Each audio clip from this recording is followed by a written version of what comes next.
जय श्री श्याम। सभी मेरे भाइयों को, सभी मेरे साथियों को, सभी मेरी माताओं को और सभी मेरी बहनों को जय श्री श्याम।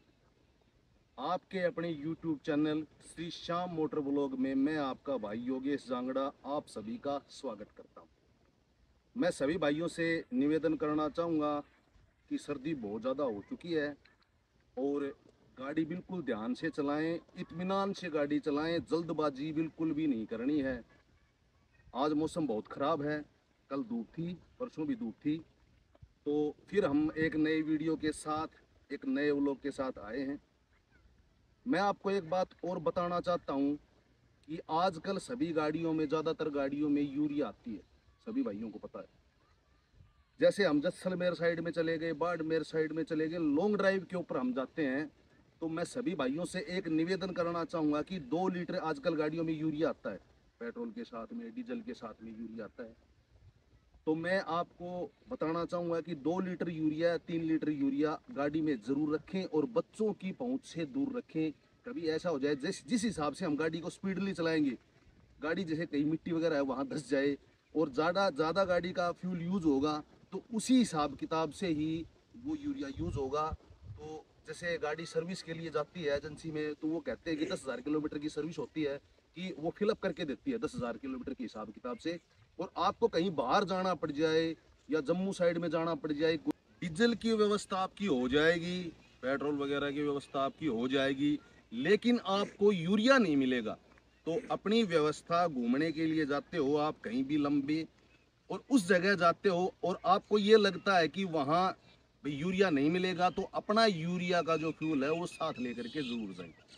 आज मैं आपको एक बात और बताना चाहता हूँ। जैसे हम जिस जगह खड़े हैं, जगह दिखा बस, और ये कॉलोनी है, और रोड पे भी वो हिसाब किताब होता है कि जैसे कोई रोड नया बनना शुरू हो रहा है या रोड बन चुका है, मेन रोड है, और कहीं रोड ही छोटी छोटी जो पत्थर के टुकड़े होते हैं जिससे रोड बनता है, और कहीं आपको दिखाई दे आगे, तो उसके ऊपर ब्रेक बिल्कुल भी नहीं मारने हैं। मैं आपको बताना चाहता हूँ, अगर उसके ऊपर आप ब्रेक मारोगे तो आपके दो नुकसान होंगे। एक तो गाड़ी स्लिप होगी, दूसरी बात वो छोटी छोटी गिट्टियां हैं, जो पत्थर के छोटे टुकड़े हैं, वो गाड़ी के टायर के अंदर धस जाएंगे और आपका टायर भी डैमेज हो सकता है। ये बहुत बड़ी बात है, ये बातें आपको ध्यान में रखनी है। मैं आपको एक बात और बताना चाहता हूँ। जैसे हम नई गाड़ी लेकर के आते हैं एजेंसी से, तो जैसे मैंने आपको बताया, पिछली वीडियो में भी बताया है कि इसके अंदर ये बोतल होती है कूलेंट की। इसके अंदर अगर नई गाड़ी कोई होगी, उसके अंदर कूलेंट ज़्यादा नहीं आएगा, बिल्कुल ही कम आएगा। कल एक अपना जानने वाला अपना भाई है, उसका मेरे पास फ़ोन भी आया था। उसने भाई अपनी वीडियो देखी थी, उसने मेरे से पूछा, भाई जैसे नई गाड़ी आती है, तो नई गाड़ी जिस हिसाब किताब से उसके अंदर ये पानी कम होगा, पानी तो जलेगा, जैसे गाड़ी गर्म होगी पानी जलेगा, तो आप उसके अंदर आप कूलेंट डाल सकते हो।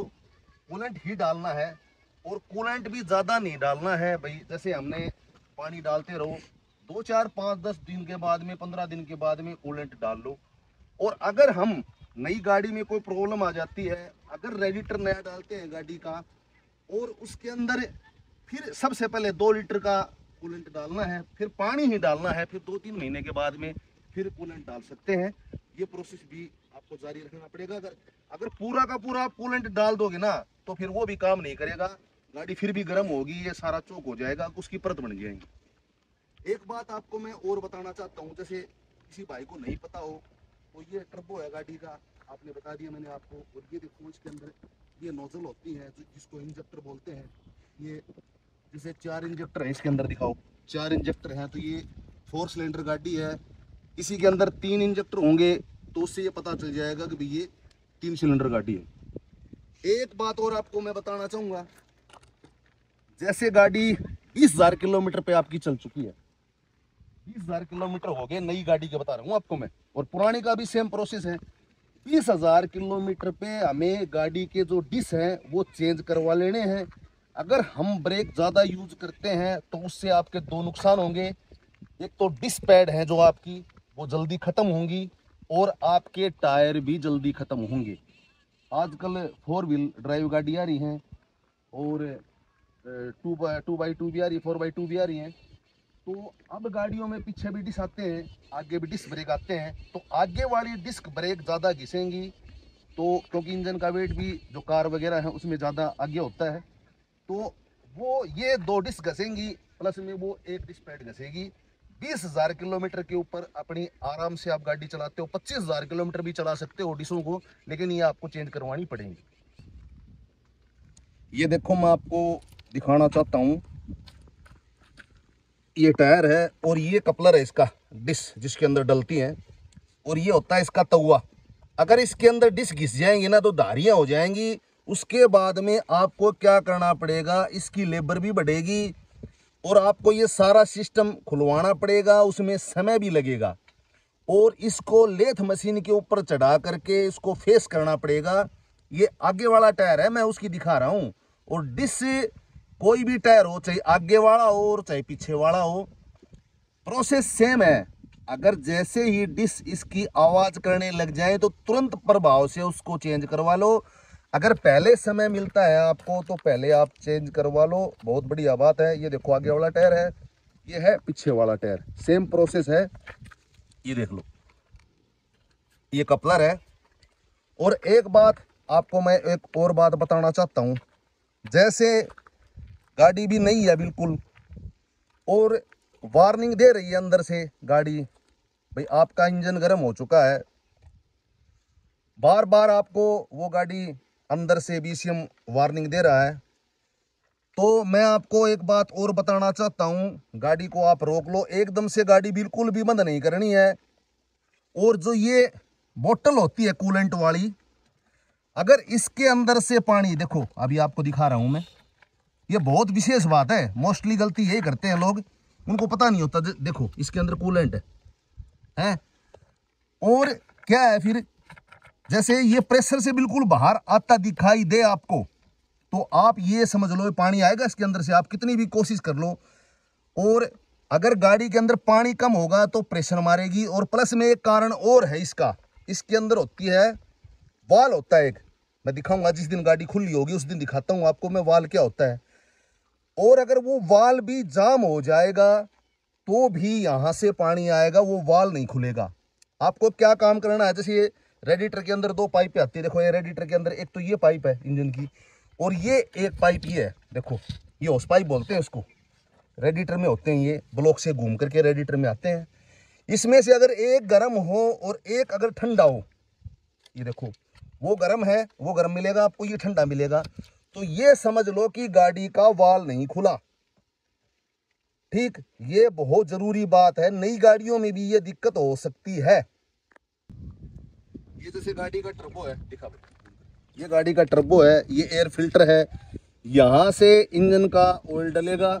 और आपको एक बात और बताना चाहता हूं, जब आप गाड़ी की सर्विस करवाते हो, अगर आपके पास समय है तो चेंबर का जो नट हमने खोल दिया, जहां से हम जो वेस्टेज इसका गाढ़ा हो जाता है इंजन का तेल, उसको बाहर निकालते हैं, तो उसमें जल्दबाजी नहीं करनी है। 1-1.5 घंटा 2 घंटे का अगर हमें समय मिलता है तो वो क्या होगा कि धीरे धीरे करके टपका टपका करके चेंबर से सारा जो उसका बेकार तेल होगा वो निकल जाएगा।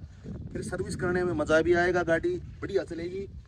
और गाड़ी का देखो तेल एजेंसी के बाहर, जो भी एजेंसी के पास जो भाई मार्केट में काम करवाता है, तेल ओरिजिनल ही डलवाएं, क्योंकि इसके अंदर एक चेंबर के अंदर पंप होता है, उस पंप का क्या काम होता है, वो दिल होता है इसका। उस पंप का क्या करेगा, वो जैसे ही चेंबर के अंदर गाड़ी खड़ी है तो वो सारा स्टोर होगा, क्या होगा, गाड़ी चलेगी जब उसका सर्कुलेशन बनेगा, जो इंजन का ऑयल होता है इसके अंदर डलेगा, ठीक।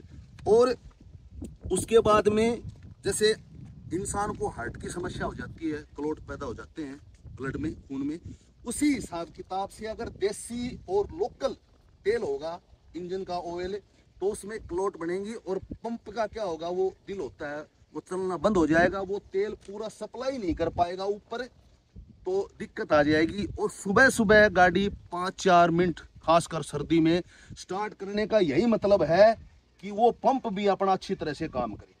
एक बात और बताना चाहूंगा, दिखा आजकल जो गाड़ी आती है, जैसे मान लो कोई भी गाड़ी है मोस्टली, तो उनकी टंकी पीछे होती है डीजल वाली, हमने गाड़ी का स्विच लगा दिया गाड़ी का स्विच ऑन कर लिया, तो मैं एसीएम और बीसीएम को अपना जो काम है वो करने दे, स्विच लगा के छोड़ दे, तुरंत गाड़ी का स्लप नहीं मारे। ये भी बात आपको बताना चाहता हूँ, गाड़ी की सीट के ऊपर बैठ के तुरंत स्लप नहीं मारना है बिल्कुल भी।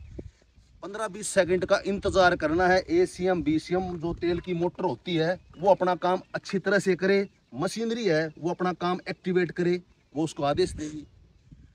अब हमने गाड़ी का जैसे स्विच लगा दिया और कई देर तक गाड़ी स्टार्ट होने में दिक्कत है, और हमने स्विच लगा दिया और पीछे जो टंकी होती है इसकी, उसमें मोटर आवाज करेगी घू घू की या चू चू की जैसे आवाज करती है, और वो स्विच लगाने के बाद में और गाड़ी स्टार्ट करने के बाद में भी वो आवाज करती है, और गाड़ी स्टार्ट होने के बाद में दिक्कत हो जाती है, गाड़ी बंद होती है बार बार में। तो ये समझो कि जो तेल है, तेल वाली मोटर है, उसमें दिक्कत है। कंपनी ने गाड़ी का रेडिएटर आगे क्यों दिया? पानी की कोई लोहे की बड़ी बोतल या कोई ड्राम वगैरह या कोई भी अपने हिसाब किताब से व्यवस्था करके कंपनी दे सकती थी। उसका कारण ही है, दिखा भाई जूम करके, ये इसका रेडिएटर है, पीछे वाला रेडिएटर खराब हो गया था, ये बिल्कुल हमने नया डलवाया है क्रूज गाड़ी का इसका। तो ये एल्युमिनियम की एक ऐसी धातु होती है जो कि जल्दी गर्म होती है और जल्दी ही ठंडी हो जाती है। उसके बाद में ये आता है इंटरकूलर, जो कि इंजन को, वाल वगैरह को ठंडा रखता है। फिर आता है एसी का कंडेंसर, ये देखो एसी का कंडेंसर है, बिल्कुल पतला आएगा। कंपनी ने आगे क्यों दिया है?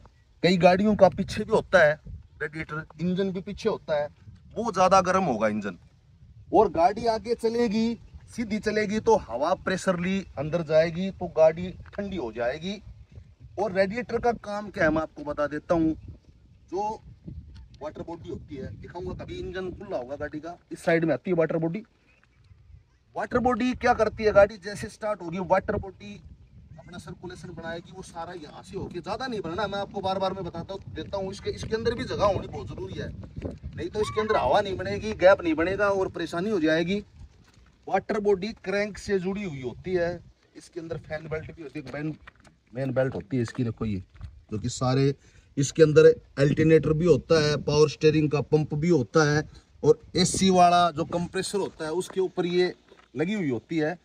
और कई बार ये इंजन चेक की बत्ती में ये भी दिखा देता है, ये बेल्ट को देखना भी बहुत जरूरी है। देखो ये बेल्ट होती है, इंजन की बेल्ट होती है, तो ये भी एक बहुत बड़ी बात है। और गाड़ी का हमें भाई, जब हम जैसे बरसात का कोई समय होता है तो गाड़ी का हमें जो गियर का ऑयल है उसको भी उसके बाद में चेकअप करवा लेना चाहिए, वो गाढ़ा नहीं होना चाहिए, उसको भी बार बार में, यानी कि 4 महीने के बाद में, 5 महीने के बाद में, 7 महीने के बाद में, समय अनुसार उसका भी चेकअप करवाना बहुत ज़रूरी है। खासकर ये कार के लिए बातें हैं। बोलेरो, कैंपर, पिकअप, जिसका कड़ा पिनियन पीछे आता है, डिफेंसल पीछे आता है, उसके बारे में भी हम आपको, कोई गाड़ी हमारे पास आएगी तो दिखाएंगे। तो ये भी बहुत बड़ी बात है जो कि ध्यान रखने योग्य बातें हैं। जैसे ये वाइपर है, वही ये वाइपर की नोब है, देखो। अब इसकी जो बोतल अंदर होती है, कृपा कर उसके अंदर मीठा पानी डालें, नमकीन पानी न डालें। अगर नमकीन पानी आप डालोगे तो इसके अंदर छोटी छोटी परत बन जाएंगी। फिर क्या करेंगी,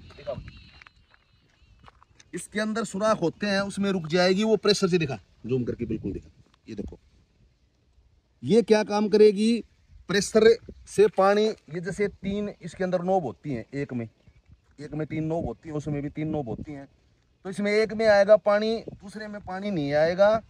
तो उसके बारे में भी अगर वो बाय द वे रुक जाए तो जो टेम्परेरी काम है वो आपको बता देता हूँ मैं। बारीक, बिल्कुल बारीक जो सुई होती है जिससे सिलाई वगैरह करती हैं माताएं बहनें, वो सुई लेकर के उसके अंदर डालो, या एक्सीलेटर जो वायर होती है बाइक वगैरह की, वो लेकर के इसके अंदर डालते रहो वो, और प्रेशर से वहाँ दबाते रहो उसको असेंबली से, वो प्रेशर से बिल्कुल उसकी जो क्लोट वगैरह होंगी छोटी छोटी वो निकल जाएंगी। और यहाँ से एडजस्टमेंट भी कर सकते हो, ऊपर नीचे कोई हो जाए नोजल, भाई पानी है इसका प्रेशर ऊपर फेंकने लग जाए, तो उसके लिए भी ये बहुत बड़ी बात है। तो ये बात भी मैं आपको बताना चाहूँगा, किसी भाई को अगर नहीं पता हो तो।